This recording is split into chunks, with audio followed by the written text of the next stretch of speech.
রূপনগর শিয়ালবাড়ি এলাকায় আজকে সকাল 11টা 40 লাগা আগুনে প্রায় 6 ঘন্টা পার হলেও এখনও কিন্তু অনেক নিখোঁজ রয়েছেন। আমরা তেমনই একজনের খোঁজ পেয়েছি।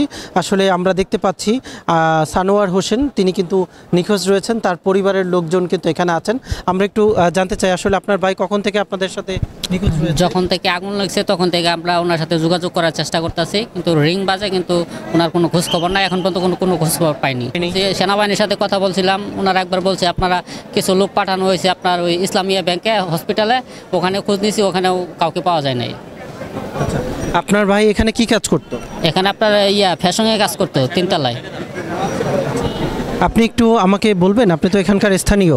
আচ্ছা, আপনি একটু আমাকে বলেন তো যে টোটাল আসলে নিখোঁজের সংখ্যা কতজন রয়েছে, আপনি মানে কতটুকু জানতে পেরেছেন? আমি জানতে পেরেছি প্রায় 50-এর উপরে নিখোঁজ। আর মিডিয়ার মাধ্যমে এবং যারা দায়িত্বরত কর্মকর্তা আছে, এখানে সেনাবাহিনী আছে, পুলিশ আছে, তাদের কাছ থেকে জানতে পেলাম 12 জনের উপরে এখানে মৃত্যুর লাশ পেয়েছেন তারা।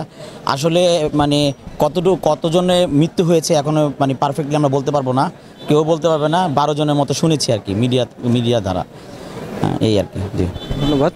দর্শক শুনছিলেন যে এখনও কিন্তু এই আগুন লাগার ঘটনায় নিখোঁজ সংখ্যা রয়েছে, যারা পরিবার তাদের প্রিয়জনকে খুঁজে বেড়াচ্ছেন। তো আমরা যতটুকু জেনেছি সর্বশেষ 9 জন মানুষের কিন্তু এই আগুনে নিহতর সংখ্যা আমরা জানতে পেরেছি। তো এখনও আসলে উদ্ধার অভিযান চলছে। আমরা হয়তো আর কিছুক্ষণের মধ্যেই উদ্ধার অভিযানের সর্বশেষ সংবাদ আমরা জানতে পারবো।